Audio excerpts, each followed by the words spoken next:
Lecture से sir का व्यक्तित्व और जितना सर का काम है, मैं जब सर के सामने मिला तो वो लगता नहीं है कि सर इतने देशों में बाहर रह करके एक बड़ा अच्छा सर हिंदी बोलते हैं। और कभी कभी बीच में सर एक आध बार कुछ हरियाणवी भी जो है सर करते हैं, तो वो बहुत अच्छा लगता है कि एक इतना बड़ा व्यक्तित्व जो भारत में नहीं और भारत के टॉप मोस्ट यूनिवर्सिटीज में भारतीय विश्वविद्यालय संघ के निदेशक होने के बावजूद भी आप जमीनी स्तर पे जुड़े हुए हैं और छात्रों की समस्याओं को समझते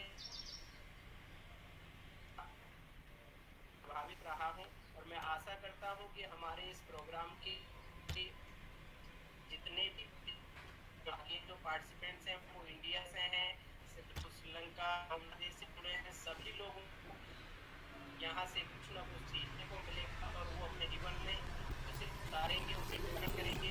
सर मैं आप स्वागत अभिनंदन करता हूँ। जय हिंद, जय भारत।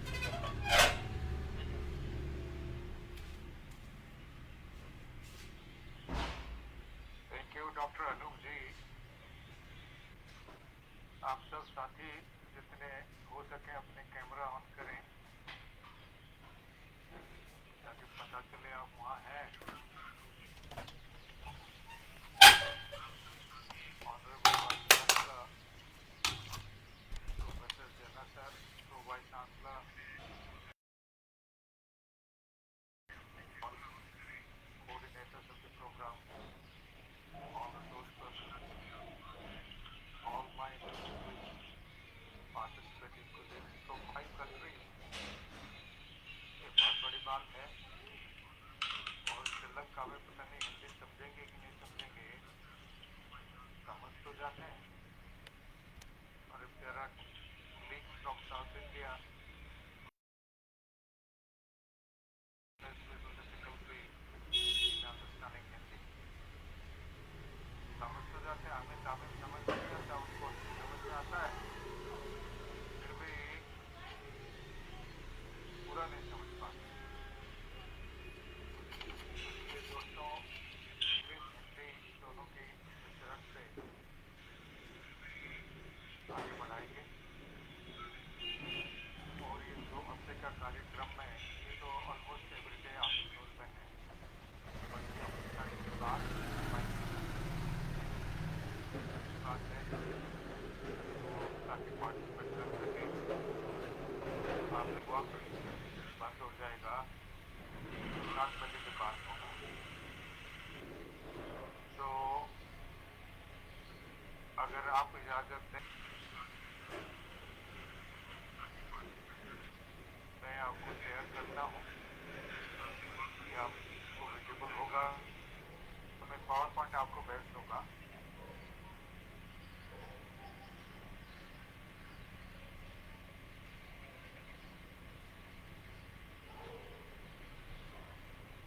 ये तो विजिबल है ना? Yes sir. सर जो मुद्दा हमारे साथ जोड़े उसके पर चर्चा। जब स्किल की बात है, skill courses, skill component, skill programme, that will be governed by the Ministry of Skilling, National Skill Qualification Framework। जितने भी स्किल होगा they have to be compliant with the NSQF, National Skill Qualification Framework। 2015 में आया था, जिसके basis पर UGC ने national higher education qualification framework बनाया 2022 में। और 2023 में एक रेगुलेटर क्रिएट हुआ स्किल के केस में, एक नया regulator NCVET, national council for vocational education and training. ये सब यूजीसी, AICTE, NCVET सब मिलके national credit framework 2023 they have brought out, which is applicable to all। उसकी चर्चा करेंगे, उसके तहत करिकुलम पेडागोजी कैसे होगा उसकी बात करेंगे। So friends, what you see on your screen is important recommendations, expectations of the National Education Policy 2020। The first is access, equity, inclusivity, equality, और हमारा ग्रॉस एनरोलमेंट रेशियो बढ़ना चाहिए, 50% होना चाहिए। अभी 26 27 में है, 50% तक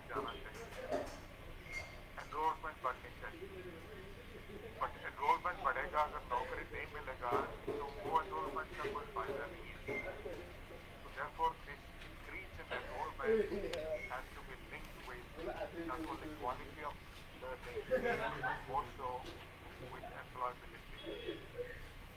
Employability of the students. Skilling and employability therefore becomes more important. दूसरी मुद्दा कि हमारी जो पद्धति है, सामग्री है, प्रणाली है, प्रोसेस है, और असेसमेंट है, ये हमारे कल्चर, वैल्यूज, हमारे लैंग्वेज, हमारे ट्रेडिशन के ऊपर होना चाहिए। रशिया गया, वहाँ अंग्रेजी नहीं बोलते रशियन। 20 बार चाइना गया, वहाँ मैंडरीन, अंग्रेजी नहीं चलता, बिल्कुल नहीं। Germany, German, France, French, south America, Spanish, Portuguese. आप कहीं भी जाइए और सबसे बेस्ट कंट्री मामले में and happiest country in the world Finland, वहाँ तो अंग्रेजी नहीं चलता।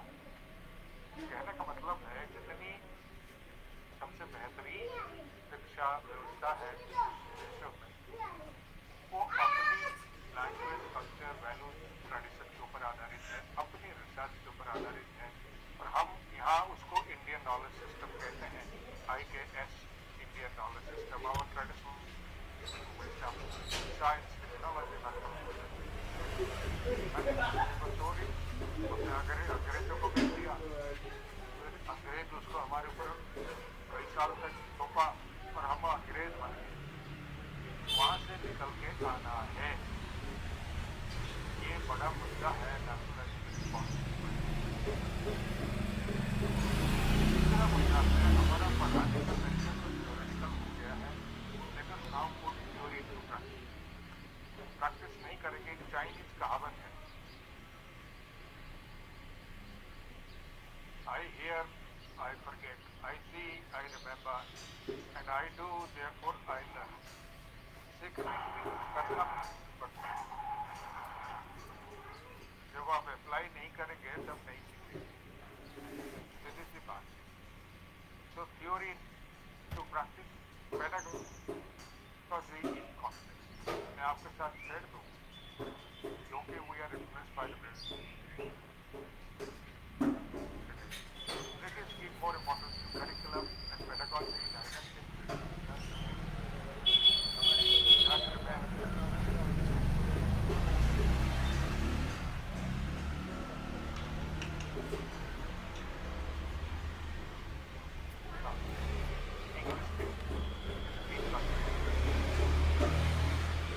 हम अंग्रेजी के साथ जुड़े हुए हैं, इसलिए जो नॉन अंग्रेजी रिसर्च एंड डेवलपमेंट है वो डिप्राइव करता है, हमें आप प्राप्त नहीं हो रहा है, और भी ज़्यादा होता है, हो रहा है।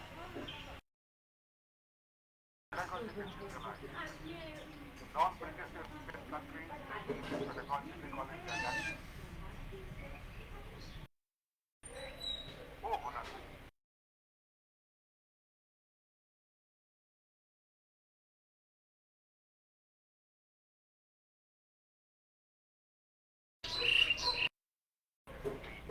Will also be equivalent to the research or discipline area. So pedagogy has to come to the forefront. The whole issue is about pedagogy. So pedagogy has to be the forefront. And technology has to be the forefront. So theory to practice, NEP says we go by 50-50 formulation. You have heard about Britannia 50-50. Same 50-50 principle is applicable here. That theory 50% and application 50%. Both theory and application will be allocated credit, and all these aspects they have to be assessed. So your assessment rubric will not only be theory, classroom, just lecture and so on and so forth, but application, which is almost 50%. ये एक बहुत बड़ा change है। दूसरा बहुत बड़ा change है that our education has to be multi-disciplinary. हमारा 100% डिसिप्लिन में हम बंद गए और डिसिप्लिन के बारे में जानकारी नहीं रखते, मानते हैं। Therefore, NEP says again 50-50 formula. The 50% will be your discipline, and the rest 50% of the credits, they will be allocated to discipline related to your discipline or disciplines outside your discipline. And also, it has to be holistic, social and life skills, employability skills, happiness skills, 21st century skills में उसकी बात करूँगा, ये सब उसमें शामिल होना चाहिए. So discipline 50% and the rest of the 50% बहुत समावेश होना चाहिए. आपके मन में सवाल होगा कि अब 50% discipline 4% से स्पेशलाइज हो जाए, पूरा अपने discipline पढ़ने से ज़्यादा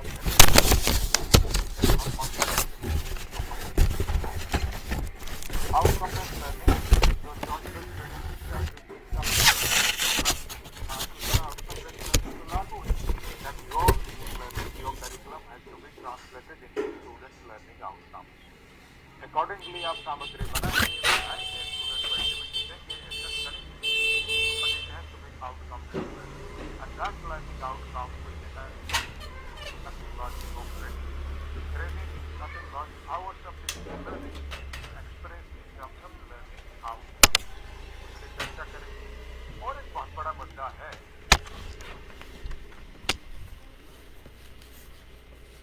पुराने ये जो डायरेक्ट क्रेडिट एजुकेशन होगा, ये स्टूडेंट का एकेडमिक बैकअप क्रेडिट में रहेगा. This is a national platform repository. सभी संस्था, सभी स्टूडेंट इसमें रजिस्टर करेंगे, उनको नंबर मिलेगा, उनका क्रेडिट उसमें रहेगा, जब चाहे उसको भुगतान कर सकते हैं. इसके भी चर्चा करेंगे. एक्रेडिटेशन ऑफ प्रायर लर्निंग, किसी का एक्सपीरियंस है, वो पढ़ना चाहता है, तो एक्सपीरियंस को आप क्रेडिट दे सकते हैं. सिर्फ क्लासरूम में पढ़ेगा उसी को क्रेडिट चर्चा करेंगे. बहुत बड़ा मुद्दा स्किलिंग एंड एम्प्लॉयबिलिटी है. नौकरी है लेकिन नौकरी मिलता नहीं. जिसमें नौकरी है उसमें हमारी स्किल नहीं है. इंडस्ट्री चाहता है, मार्केट चाहता है, जॉब मार्केट चाहता है, उसमें हमारे पास नहीं है. So there is a mismatch between demand and supply. Social and life skills, जीवन जीने के लिए, खुश रहने के लिए जो तरीके, वो भी सीखना चाहिए. वो नेशनल पॉलिसी का पार्ट है, हमारे करिकुलम का पार्ट है. एम्प्लॉयबल स्किल्स बहुत बड़ा मुद्दा है. वो जब तक कोई एक अलग सा कोर्स हम नहीं लेते, लेकिन हम इस एक्टिविटी में ये सारे स्किल्स को शामिल करेंगे, may be relating to our own discipline. Therefore, we would design curriculum accordingly. Technology would be facilitating teaching and learning, learner support, continuing professional development, and जो मैं नहीं लिखा हूँ वो disability assistive technology में मदद करेगा. Cross-border education is a reality. Foreign universities are coming to establish their campus. Indian universities have already gone abroad and established campus. ये चल रहा है. And credit transfer between universities of different countries, ये भी आज की तारीख में हकीकत है. Quality research and continuing professional development is going on, and the entire higher education is now blended. हम तो distance learning में blending था, face to face हमारा था, distance में था, और skill component will be face to face hands-on, and काफी सारे online collaborative tasks student interact कर सकते हैं, assignment कर सकते हैं, portfolio बना सकते हैं, कई चीजें हो सकता है. But आज की तारीख में the entire higher education has gone blended. Face to face, distance, online and flipped classroom, ये सब हकीकत है. For instance, UGC says that up to 40% of the credit is takes from an online platform. Online course ले सकता है, आप उसको मना नहीं कर सकते. Up to 40%, तो वो तो blended हो ही है. So एक blending national policy 2020 का एक एग्जाम्पल मैं आपको दिखाऊंगा. So friends, मुद्दे तो बहुत सारे हैं. फंडिंग, मैनेजमेंट, लीडरशिप, बहुत सारे और मुद्दे हैं जो इसमें मैं लिस्ट नहीं किया. But those which are very much related and which need complete transformation, I have listed, and those which are related to curriculum and pedagogy. आपके पास 2015 में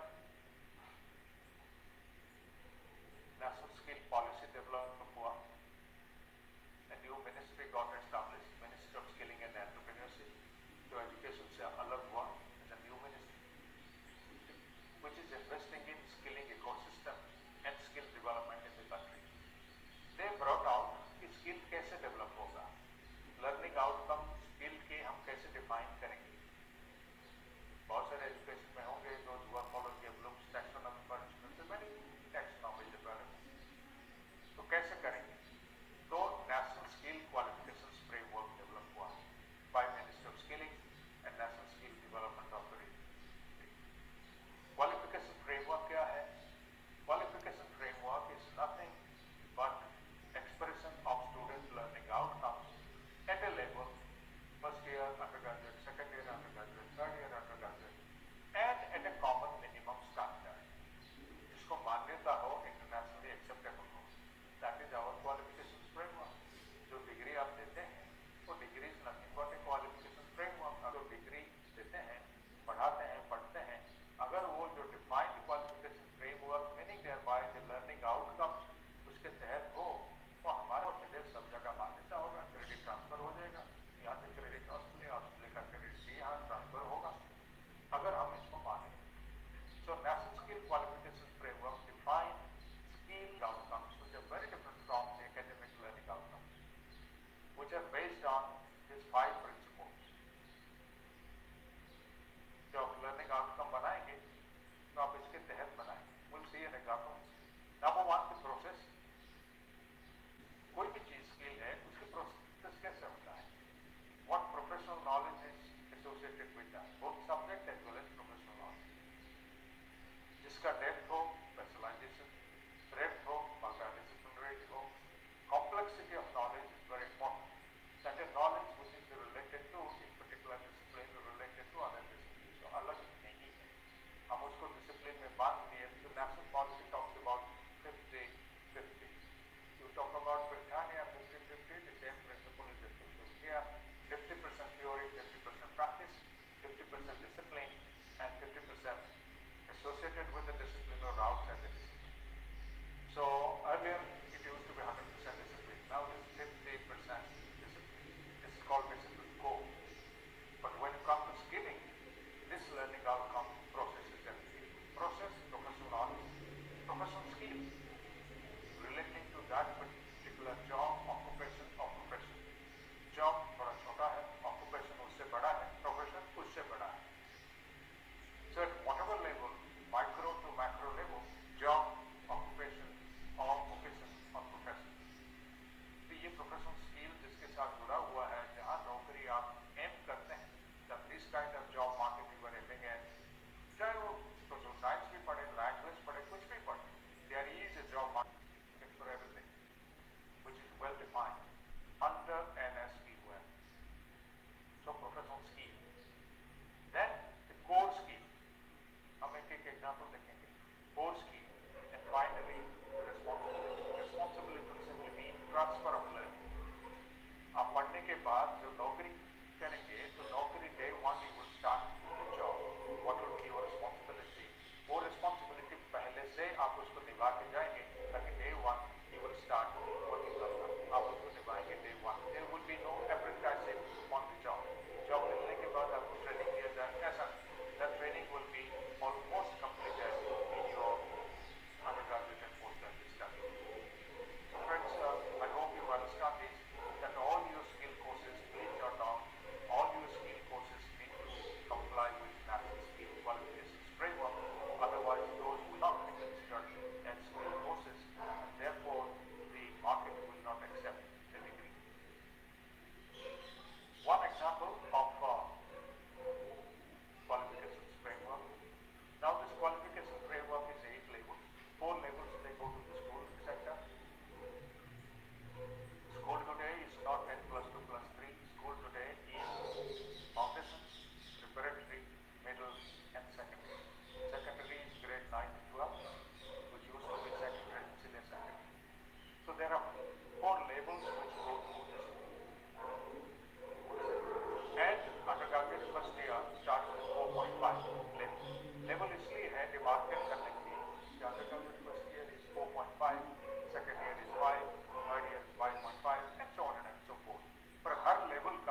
higher education qualifications framework is also NSQF compliant. This is based on NSQF. ये NSQF के ऊपर आधारित है. कैसे 8 level को आपके सामने है. फर्स्ट ईयर कोई स्टूडेंट फर्स्ट ईयर करेगा, हर साल 40 क्रेडिट इज मिनिमम. इसको नोट कीजिएगा. Every year 40 credit is minimum and 1 credit is 30 hours. Hours of teaching, learning, assignment, student activity and so on and so forth. 30 hours. So that means 40 credits multiplied by 30 hours. एक student को 1200 घंटे का पढ़ाना इसमें involve होना पड़ेगा एक साल में, जिसको यूजीसी पहले कहता था 180 days working days in a year. So मैं level 4.5 undergraduate first year उसको पढ़ूंगा 40 क्रेडिट. उसके बाद कहूँगा कि मुझे नौकरी मिल गया, मैं जा रहा हूँ, फिर वापस आपका पढ़ने के लिए मेरे को आप एक अंडर ग्रेजुएट सर्टिफिकेट दे दें. और नौकरी जाने के लिए जो भी नौकरी रिलेटेड मेरे को 4 क्रेडिट का इंटर्नशिप उसी एरिया में करना पड़ेगा. मैं नौकरी में चला जाऊंगा, फिर 1-2 साल के बाद वापस आऊंगा कि साहब मैं सेकेंड ईयर पढ़ना चाहता हूँ, क्योंकि फोर्थ ईयर में इंटर्नशिप और रिसर्च ज़्यादा डोमिनेटेड है क्रेडिट. और जो स्टूडेंट 75% मार्क्स लेंगे एंड अबव, वो सीधा 4 साल अंडर ग्रेजुएट के बाद डायरेक्ट CSC में चले जा सकते हैं. कोई रोक नहीं सकता. या वो 4 साल करने के बाद 1 साल मास्टर करेंगे. लेवल 7 उसमें आपके बहुत सारे इंटीग्रेटेड प्रोग्राम्स हैं, इंजीनियरिंग भी, टेक, एमटेक और कई सारे. आप जब नेशनल क्रेडिट फ्रेमवर्क जाएंगे उसमें देखेंगे उसमें है. And level 8 is your final level, that is your PhD program, 3 to 6 years. So friends, we are all covered by these levels. Students' credits will be calculated based on these levels. Student credits will be getting into academic bank of credit based on these levels. And finally, student उसको भुगतान करेगा towards a degree based on these levels. इन दोनों को आगे बढ़ाते हुए 2023 में 1 credit framework for the country आया. यूजीसी, AICTE और सारे काउंसिल्स मिलके इसको बनाए and which was declared by NCVET, National Council for Vocational Education Training, which is a regulator under Ministry of Skilling and Entrepreneurship. So National Credit Framework, NSQF, National Higher Education Framework, National School Education Qualification Framework, सबको शामिल करते हुए उसके अंदर national credit framework जो आपके लिए सभी के लिए एप्लीकेबल है. We all are guided by the national credit framework 2023. उसकी मैं चर्चा करूंगा और उसके तहत करिकुलम डिजाइन पेडागॉजी को आगे बढ़ जाएंगे. नेशनल क्रेडिट फ्रेमवर्क कहता क्या है कि साहब आज तक जनरल वोकेशनल एजुकेशन बराबर नहीं है, हम उसको बराबर दर्जा देते हैं legally. That multiple entry and exit हो सकता है. That validation of alternative learning कल को बनता है, जैसे अमेरिका में होम स्कूलिंग करते हैं. मैं घर में पढ़ूंगा तो एग्जाम दूंगा, पास करूंगा, मेरे क्रेडिट आप ट्रांसफर करो स्कूल में. या home based learning, that distance online learning, digital learning and face to face all are equivalent.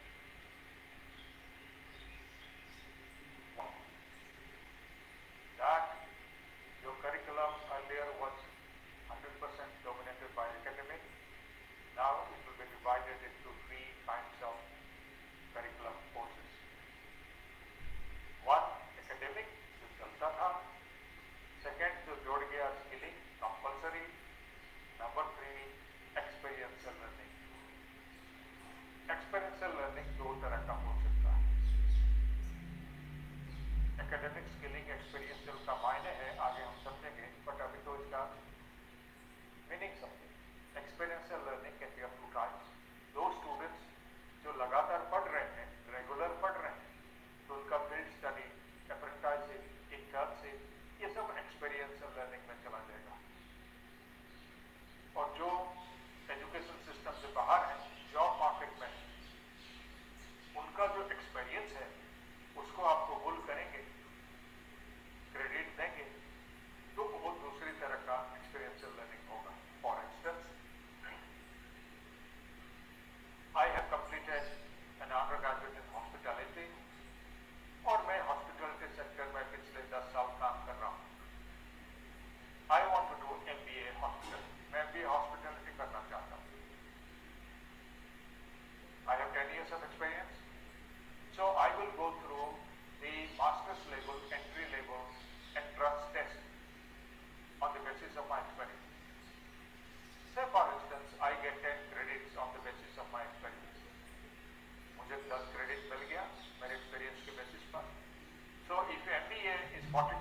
1 year or 80 credits 2 years.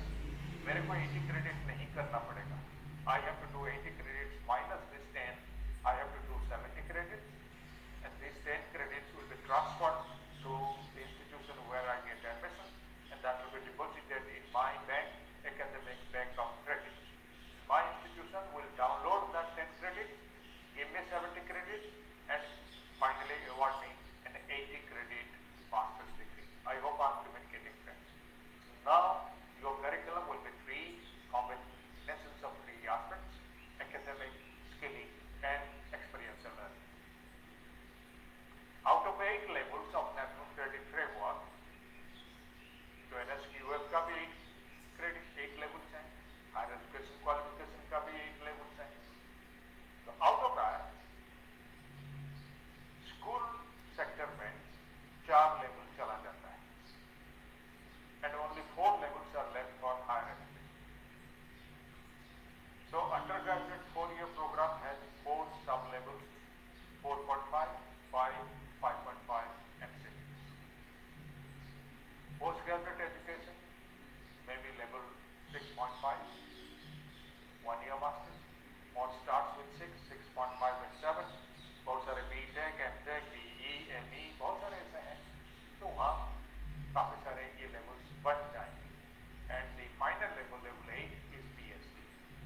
घंटे आप एक क्रेडिट थ्योरी में लगाएंगे, उससे डबल घंटे आप प्रैक्टिकल में लगाएंगे सेम क्रेडिट के लिए, उससे और ज़्यादा एक्सपीरियंशियल लर्निंग में लगाएंगे सेम क्रेडिट के। Are you getting my point friends? Yes, sir. Yes. Yes, sir. So, to conclude this point, 40 credits a year, 1 credit 30 hours, 1200 hours a year, which will be distributed across academic, theory, practical and experiential learning. कुछ भी आप पढ़ाते हैं school छठी से लेके, ये प्रावधान आपको करिकुलम में करना पड़ेगा। This is new kind of curriculum जो आगे बढ़ना चाहिए and which is outcome based learning. एक एग्जाम्पल ले लीजिए, आपका जो एकेडमी बैंक ऑफ क्रेडिट में स्टूडेंट का जाएगा, that will be credit points जो अर्न करेगा वो एबीसी में जाएगा। कैसे क्रेडिट पॉइंट कैलकुलेट होगा? आप देखेंगे हर साल 40 क्रेडिट कांस्टेंट, ठीक है जी, first year, second year, third year, master, CA, वो अप टू पीएचडी, हर साल 40 क्रेडिट कांस्टेंट, लेकिन उसकी लेवल बदल जाता है। First year 4.5, second year level 5, third year level 5.5, fourth year level 6। तो उसी हिसाब से 40 multiplied by 4.5, 180 credit points. Second year 40 multiplied by level 5, तो क्रेडिट पॉइंट्स 200। सो क्रेडिट पॉइंट बदलता रहेगा, क्रेडिट कांस्टेंट रहेंगे, लेवल बदलता रहेगा तो क्रेडिट पॉइंट बदलते रहेंगे। So undergraduate first year, I can take a certificate, go to the job market with 40 credits, with 100 credit points. जो मेरा एबीसी में रहेगा, I can come back, continue my second year with 40 credits. I will get a diploma and 200 credit points. For the third year, जो BVOC, BS engineering इसमें शामिल होते हैं, उनका फर्स्ट ईयर है। 4 year undergraduate programme, BTech, BE, कई तरह का है। 6.5 की जो masters degree, 1 year masters degree. 7 year MTech, MSc engineering, ये सब उसमें आते हैं, and PhD is level 8।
then the student will decide मैं किसको जोड़ के मैं सर्टिफिकेट डिप्लोमा डिग्री ले सकता हूँ.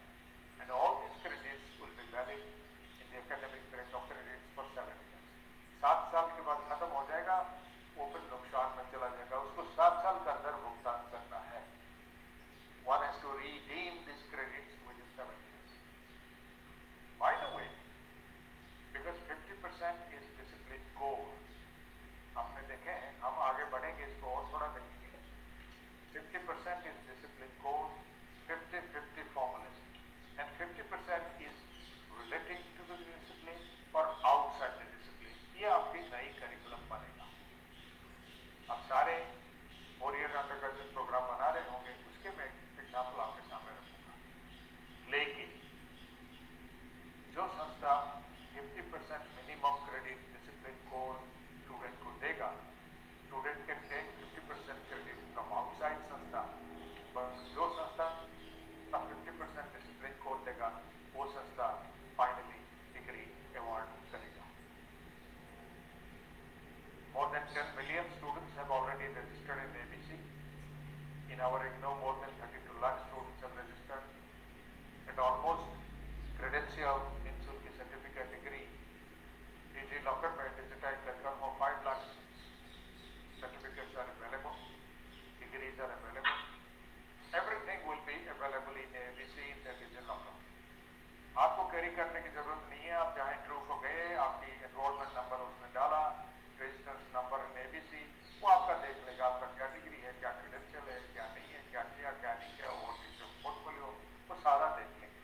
आपको फिजिकली कैरी करने की जरूरत नहीं. So physical transaction will be almost discontinued. It will be all digital transaction.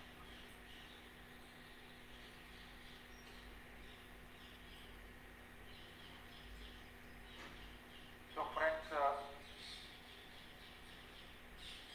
NEP का मानना है आपकी हायर एजुकेशन खास करके हर डिसिप्लिन में 3 तरह की डिलीवरी स्ट्रैटेजी आप कंबाइन कर सकते हैं. 1, स्वाध्याय जो खत्म हो रहा है, सेल्फ लर्निंग. कुछ क्रेडिट्स आप सेल्फ लर्निंग में देंगे जिसके लिए टीचर नहीं पढ़ाएंगे, ताकि उसकी स्वाध्याय स्किल्स डेवलप हो जो आज की तारीख में कमजोर है.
शामिल कर सकते हैं। इंडिविजुअल भी कुछ कंटेंट बनाएगा, इंडिविजुअल के साथ इंटरेक्ट करेगा, इंडिविजुअल स्टूडेंट को पढ़ाएगा। ये भी हो सकता है, वो आपस में इंटरेक्ट में पढ़ सकते हैं। हमने ट्राई नहीं किया, हमारा विश्वास नहीं है उनके ऊपर, तो बहुत सारे स्टूडेंट नहीं कर पाते। जो करते हैं उनको सामने लाइए, उनको लगाइए। पद्धति बदलना चाहिए। But best is problem centre.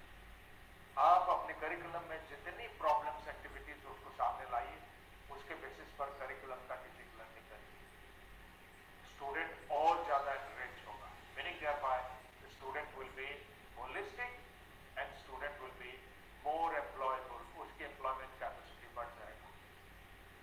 Therefore friends, your curriculum structure has to be flexible. Professors have autonomy to design their curriculum. Disciplines will differ. Discipline अपने आप में differ करते हैं, अपना curriculum कैसे डिजाइन करेंगे। Let us start with STEAM. पहले STEM हुआ करता था, Science, Technology, Engineering and Mathematics. It's called STEM. Internationally इसको भी STEM बोलते हैं। नेशनल पॉलिसी कह रहा है उसमें कि ए घुस जाएगा, that will become STEAM. STEM will become STEAM. वो ए क्या है?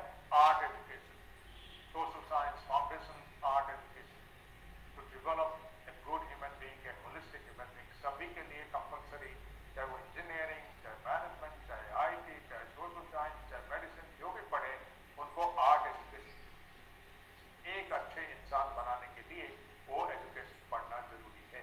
It can be modules, it can be course, it can be student activities and so on and so forth. Number 2, आपके जितने स्किल बेस्ड कोर्सेज होंगे, अभी देखेंगे, we will look at UGC formulation of 4-year undergraduate program, उसकी चर्चा करेंगे। जितने भी स्किल कोर्सेज होंगे, they have to be NSQL compliant. हमने ये चर्चा कर चुके हैं, NSQL के बेसिस पर होगा। उसको कौन करेगा? मास्टर जी नहीं कर पाएंगे। जो जिस जॉब प्रोफेशन या प्रोफेशन में है, इंडस्ट्री के लोग, वही लोग आपके साथ जुड़ जाएंगे। They have to be associated to design, develop and deliver skill based courses. बहुत सारे हो रहा है, बहुत सारे विश्वविद्यालय में हो रहा है, बट वो आम हो जाएगा, that will become common, because skill course is a compulsory component of all teaching and learning in higher education. Skill component compulsory है और वो कंपल्सरी NSQL कंप्लाइंट होना चाहिए, जिसको इंडस्ट्री के लोग करेंगे। जैसे यूजीसी ने एक प्रावधान शुरू किया, प्रोफेसर से प्रैक्टिस, आप सुने होंगे, यूजीसी वेबसाइट में भी काफी सारे नाम उपलब्ध हैं, प्रोफेशन वाइज नाम रखा हुआ है। आप उनकी मदद लीजिए पार्ट टाइम, और you can employ them as full time professor से practice, like the professor of the general discipline. Full time without PhD, based on experience in industry, उनके तनख्वाह उतना होगा, उनकी रिटायरमेंट, उनकी ग्रेजुएटी, उनकी पेंशन, सब कुछ उसमें गवर्न होगा। तो ये एक चेंज है। मल्टीपल एंट्री एंड एग्जिट हमने देखे हैं। कम्युनिटी एंगेजमेंट एंड सर्विस, आपके डिसिप्लिन रिलेटेड कम्युनिटी एंगेजमेंट जरूरी है। Some student activity in credit hours and assessment will go there. Research and internship 4th year में होगा, आगे देखेंगे। Environmental value based education compulsory, आप स्टूडेंट एक्टिविटी दीजिए, उसमें कुछ क्रेडिट दीजिए, उसके असेस करिए। Indian language, art and culture, skill courses, and therefore it becomes multidisciplinary and holistic. अगर ऐसा करेंगे, you need to therefore design your program, develop your program, deliver, maintain for a few years, evaluate the program holistically and revise the program. ये आपकी cycle दिन होगा। ये नहीं कि बोर्ड ऑफ स्टडीज में एक चैप्टर चेंज कर दिया, जो किताबें बदला दी, सबको बराबर रहा, ऐसा नहीं चलेगा। Therefore friends, you need to develop a course design matrix. Very simple. आप यहाँ courses, modules left hand side में रखिए, और उसका टोटल क्रेडिट आवर्स कितना है, उसका एक मैपिंग आप बना सकते हैं। मैं आपको एक एग्जाम्पल दिखाऊंगा, मैपिंग बना सकते हो, बनाइए। लर्निंग आउटकम हर कोर्स मॉड्यूल का क्या होगा,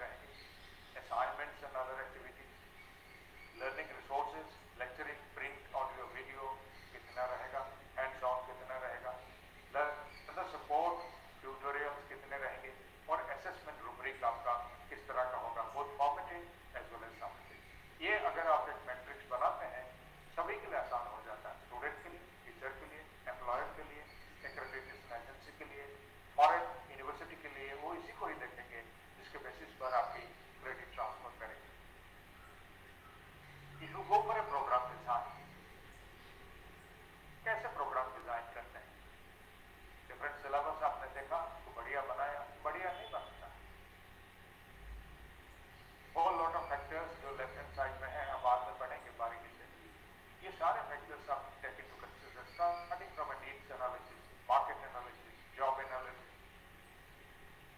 research and development, human resource environment, global development, discipline knowledge, आपके अपने discipline का knowledge structure है, कुछ बात कर नहीं सकते. Research and development, indigenous knowledge, Indian knowledge system, skilling में लोक विद्या आपकी स्किलिंग में बहुत काम में लगेगा. ट्रेडिशनल वोकेशनल नॉलेज, फैकल्टी में एक्सपर्टाइज है कि नहीं है, स्टूडेंट का प्रोफाइल क्या है, समाज क्या चाहता है, सोशल एक्सपेक्टेशन है, खाली नौकरी नहीं, समाज में भी तो जीना है. तमाम चीजें और भी आप सोच सकते हैं. इसको लेके you are doing a curriculum making. यहाँ को सैंपल दिखाऊंगा. Curriculum making, that curriculum gets translated into learning outcome. Learning outcome as academic level, skill level and experiential level. ये लर्निंग आउटकम आपकी बनेगा. लर्निंग आउटकम क्या है कि स्टूडेंट क्या कर पाएगा, ये पढ़ने के बाद स्टूडेंट क्या कर पाएगा, समझ पाएगा, लिख पाएगा, कुछ काम कर पाएगा, उसको अप्लाई कर पाएगा, उसको लेते हुए कुछ बना लेगा और थोड़ी ऊंची लेवल पर जाएंगे, कुछ क्रिएटिविटी करेगा, कुछ इनोवेशन करेगा. ये सब लर्निंग आउटकम्स है. आपको स्टूडेंट लर्निंग एक्टिविटी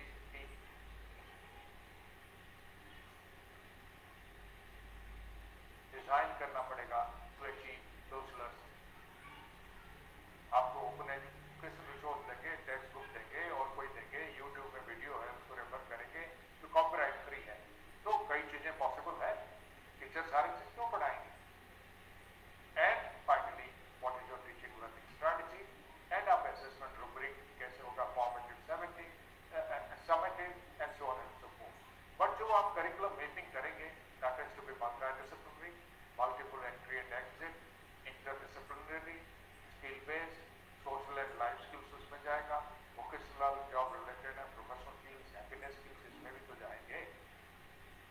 तो ये जो मैट्रिक्स है, this matrix will help you that how to design that. The matrix seems to be very simple, but when you fill it out, you will realize that whole lot of यहाँ आपको जो भरेंगे तो employer को भी दिखाई देगा, एक्रेडिटिंग agency NAAC को भी दिखाई देगा, जो फॉरेन कंट्रीज उनको भी दिखाई देगा, दूसरे टीचर को दिखाई देगा, पेरेंट्स को दिखाई देगा, स्टूडेंट को भी दिखाई देगा कि साहब मैं कर क्या रहा हूँ. Therefore, you have to define the learning outcome and graduate attributes. Recognition, trial learning का प्रावधान रखेंगे, मॉड्यूलर क्रेडिट बेस्ड होगा, एंड आपकी टास्क जो होगा स्टूडेंट को ऑथेंटिक होगा, हाइपोथेटिकल और चल नहीं रहा. यू हैव टू बी जमीन पर उतर के स्टूडेंट जहां है वहीं का टास्क स्टूडेंट को दीजिए. कोई ऐसा लर्निंग आउटकम नहीं है जो स्टूडेंट अपनी जमीन पर खड़े होकर नहीं कर सकता. हमने उसके बारे में सोचा नहीं. वेस्टर्न मॉडल को लाके ठोकते हैं, नहीं चलेगा.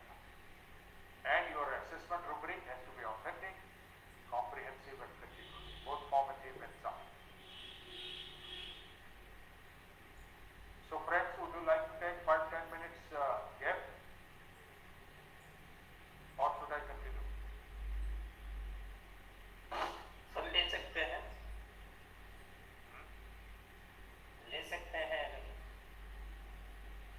पार्टिसिपेंट, आप चाहते हैं 5 मिनट का, 10 मिनट का ब्रेक?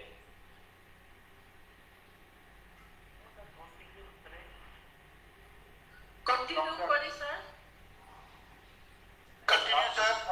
7 बजे तक. Yes sir. ओके. सो ये आपके सामने 4-year अंडरग्रेजुएट प्रोग्राम यूजीसी आपके सामने है, और इसमें दिल्ली यूनिवर्सिटी का भी शामिल है. दोनों की बात करते हैं, और उसके बाद Indira Gandhi national open university का भी मैं दिखाऊंगा हमने कैसे बनाया.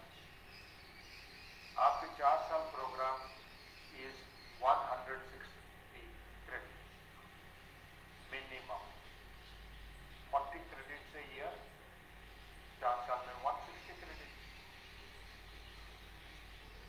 50% is discipline course, that is 80 credits. पहले 100 हुआ करता था, 100%. Now 50% is your discipline major or discipline core. 32 credits is your discipline minor or related to the discipline. 9 credits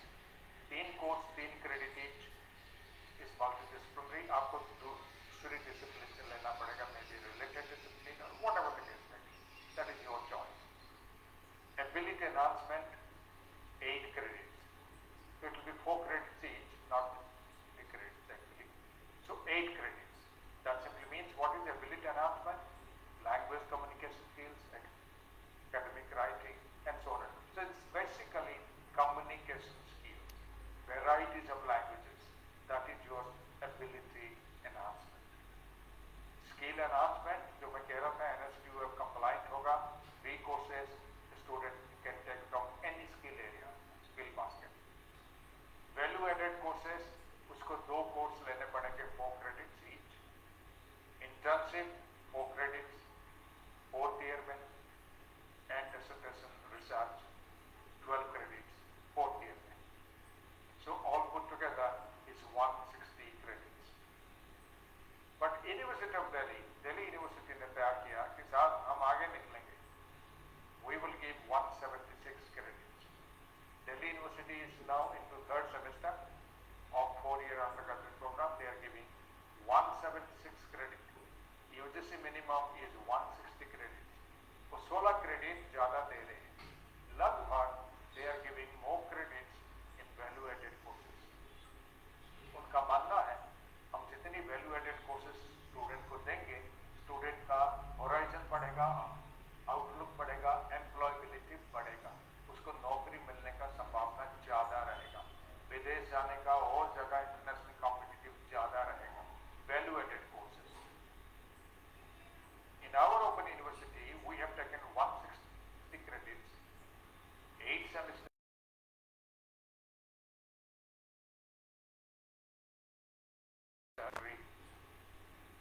Ability enhancement, skill enhancement, value added.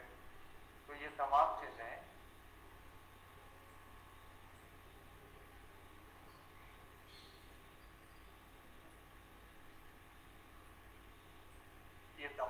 put together 20 credits a semester, 40 credits a year. First year में 40 credit और 4 credit vocational करेगा, निकल जाएगा, नौकरी करेगा. Second year में वापस आएगा 2 साल के बाद, फिर 40 क्रेडिट करेगा, डिप्लोमा ले जाएगा. ये सभी के लिए एप्लीकेबल है. Therefore friends, your curriculum based on the national qualification framework, national higher education qualification, आपकी कैसे होना चाहिए your curriculum and courses.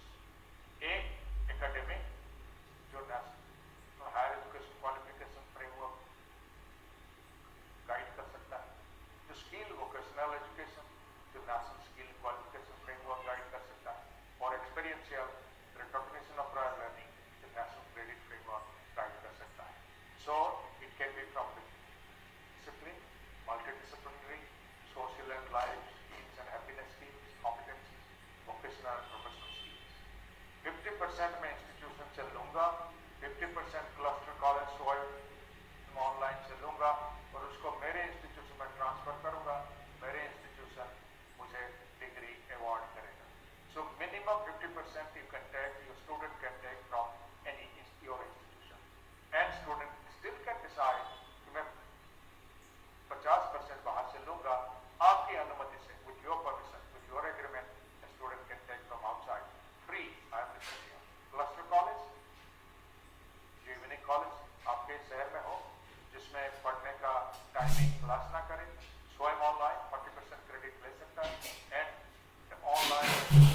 Your teaching and learning and curriculum, and जिसके लिए आप क्रेडिट आवर्स लेंगे उसको एसेस भी करेंगे और डिग्री अवार्ड करेंगे। ब्लूम टैक्सोनॉमी आप सब जानते हैं, जिसको आप इस्तेमाल करते हैं। तो friends, this is what is coming up, जो नेशनल पॉलिसी कह रहा है। Let us do a curriculum mapping. आप कोई भी सर्टिफिकेट, डिग्री, डिप्लोमा पढ़ाते हैं, उसको आप मेपिंग कर दीजिए। आप बताइए उसमें मेन मुद्दे क्या हैं, कॉन्सेप्ट क्या है, वो कोर्स बन जाएंगे। उसके नीचे छोटे छोटे मुद्दे उसके साथ क्या जुड़े हुए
सुन के खुश हो रहे हैं, मास्टर जी भी खुश, बच्चे भी खुश।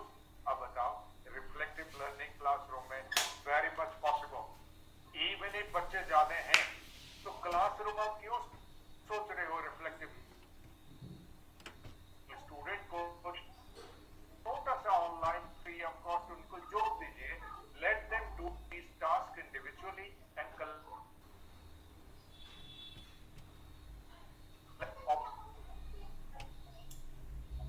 कुछ मेंटरिंग सपोर्ट प्रोवाइड देना पड़ेगा।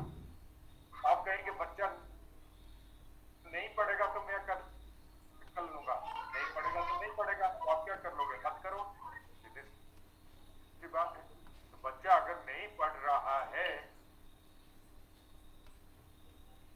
तो आप क्या कर लोगे? मेरे को कोई बताया लर्निंग इज वेरी सर एक और है इन फेस टू फेस, लेकिन ये क्लासरूम में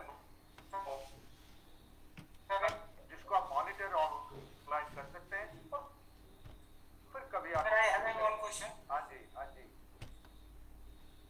यादव साहब। Yes sir. सर जो नई शिक्षा नीति है उसमें ये बात कहा गया है कि मैथ के साथ जी, म्यूजिक बिल्कुल। देने की बात की गई है।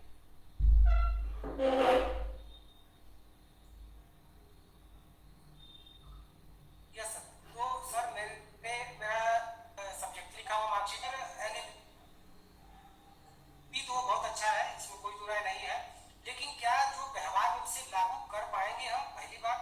और दूसरी बात सर कि जब तक उसको हम लागू करेंगे तब तक जो हमने जो 32 पाया है या जो पाया है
3 सब्जेक्ट थे। तो सर मैं बहुत जगह में इंटरव्यू देने गया था, जैसे मैं बता दूं DRDO नई दिल्ली में इंटरव्यू देने गया था मैं, और वहाँ पे मेरा जब ग्रेजुएशन का दिखा गया तो मेरी मार्कशीट जो है हैंड रिटेन थी, हाथ से बनी। तो उन्होंने कहा कि आप अपने जाइए कॉलेज और लिखवा के लाइए कि आपकी मार्कशीट जो है ओरिजिनल है। तो सर मुझे थोड़ा सा मेरे को इतना मैं जो विश्वविद्यालय में पढ़ा हूँ, फाइनली कुरुक्षेत्र यूनिवर्सिटी हरियाणा वो चकाचक डिग्री देते हैं। उससे पहले स्कूल से लेके मेरे अंडर ग्रेजुएट तक इकोनॉमिक्स ऑनर्स तक सारे हैंड रिटेन ही थे। जी सर, वो भी स्टाम्प नहीं था, एक स्टाम्प ही नहीं लगा था उसमें। जी अब सर। ऊपर था ये उत्कल यूनिवर्सिटी, तो उसके नीचे हाथ में लिखा हुआ था। तो सर ये सब प्रॉब्लम है, ये सब आजकल ये देयरफॉर आपका ABC जो है उसमें क्रेडेंशियल जिसको कहते हैं डिजी लॉकर में, that means your degree, certificate, diploma degree, ये डिजिटाइज होकर चला जाएगा। आपको डिग्री लेने के हाथ में जरूरत नहीं है, ये भी है, लेकिन थोड़ा टाइम लगेगा। आपको UPI डिजिटल पेमेंट में टाइम लगा कि नहीं लगा, और उसमें खतरा भी है। कई मालवेयर सॉफ्टवेयर पता नहीं कहाँ जाते हैं, वो भी ले जाते हैं, लेकिन बहुत सहूलियत हुआ है। मैं तो कभी भी जाता हूँ, यहाँ मैं देखता हूँ वो फुटपाथ में वो फुट पॉलिश वाला, वो पॉलिश कर दिया, वो पेटीएम रखा हुआ है, बोला साहब इसमें दीजिए। हालांकि अभी पेटीएम थोड़ा गड़बड़ में चला गया, तो आप इसमें दीजिए। सभी ठेला वाला सब पेटीएम लटका के चलते हैं, यही दे दो, टाइम लगता है। मैं तो इसलिए उम्मीद रखता हूँ अपने क्लास में जा रहा है, 12 साल के बाद यूनिवर्सिटी में जाएगा, 12 साल के बाद परिवर्तन हो जाए तो बहुत बड़ी बात है। Thank you sir, thank you sir, thank you sir. हाँ जी, बुलाने जी। किसी और का कोई क्वेश्चन हो, प्रश्न किसी और का? सर अब कोई प्रश्न नहीं है। आलोक जी इसको खत्म करो फिर। जी सर, जी सर।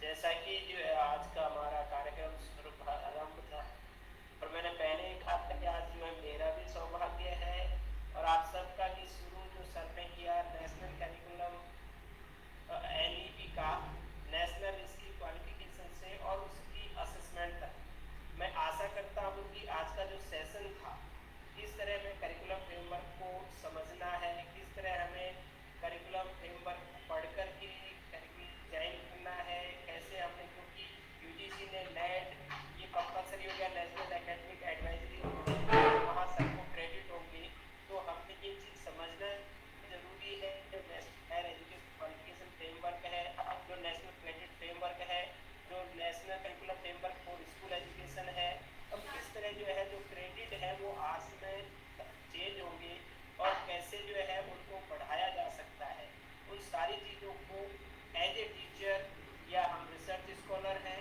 हम सबके लिए बहुत ज़रूरी है। अगर हमें NEP ढंग से नहीं समझ आया और हम इसे नहीं समझ पाए और हम पिछली पॉलिसी की तरह ही इसे हल्के में लेकर चलेंगे, तो मुझे लगता है कि हम जो है क्लास में सक्सेस नहीं हो पाएंगे, क्योंकि ये करिकुलम के साथ साथ स्किल बेस्ड है और ये सब्जेक्ट सेंटर न हो करके, जैसे सर ने कहा कि ये प्रॉब्लम सेंटर हमें करना पड़ेगा, तब हम जो है एक इफेक्टिव लर्निंग, एक इफेक्टिव टीचिंग कर सकेंगे। तो आज के इस व्याख्यान से जो चीज़ें सर के द्वारा हमें मिली है, सभी लोगों को NEP के जो देश में हुआ है उसमें सीखने के लिए बहुत कुछ है, करने के लिए बहुत कुछ है, और टीचर के लिए बहुत ज़्यादा चैलेंजेबल है। तो हम सभी लोग इस चैलेंज को एक्सेप्ट करें, और जो है जो सर ने चीज और कही कि टीचिंग लर्निंग ट्रायंगल की बात की थी, CCC, कंटेंट, कम्युनिकेशन और कंस्ट्रक्शन, इस चीज़ पे हम फोकस करें और जो है हम अधिक से अधिक टीचिंग इफेक्टिवनेस की ओर ध्यान दें। मैं आशा करता हूँ सभी लोग आज के इस व्याख्यान से लाभान्वित हुए होंगे, आप अपने जीवन में इसका पूरा फायदा उठाएंगे और अपने छात्रों को अपनी जिन जिन संस्थाओं में हम सभी लोग कार्य कर रहे हैं वहाँ इसका, और देश के जो पॉलिसी मेकर ने पॉलिसी बनाई है, जो हितधारक है, उनको भी हमारे द्वारा जो है फायदा मिलेगा। इसी आशा के साथ, इसी उम्मीद के साथ सर पुनः आपको प्रणाम, आपका धन्यवाद। मैं क्या कर सकता हूँ ये शब्दों की गरिमा है। आपका धन्यवाद करता हूँ। आपका आशीर्वाद मुझे मिलता रहा है, मिलता रहेगा। आशा करता हूँ भविष्य में आपका आशीर्वाद पुनः मुझे मिलता रहेगा। मैं इस कार्यक्रम के हमारे माननीय कुलपति महोदय प्रोफेसर काशीनाथ जैना जी का, प्रति कुलपति प्रोफेसर राजेश सिंघानी जी का, विश्वविद्यालय के समस्त फैकल्टी मेंबर्स का, हमारे टेक्निकल टीम में हरीश जी, गुरप्रीत मैडम, जो भी सब लोग हैं, आज इस कार्यक्रम को सफल बनाने के लिए आप सभी प्रतिभागियों का, जो देश से, बांग्लादेश से हैं, घाना भी, आप सभी का धन्यवाद।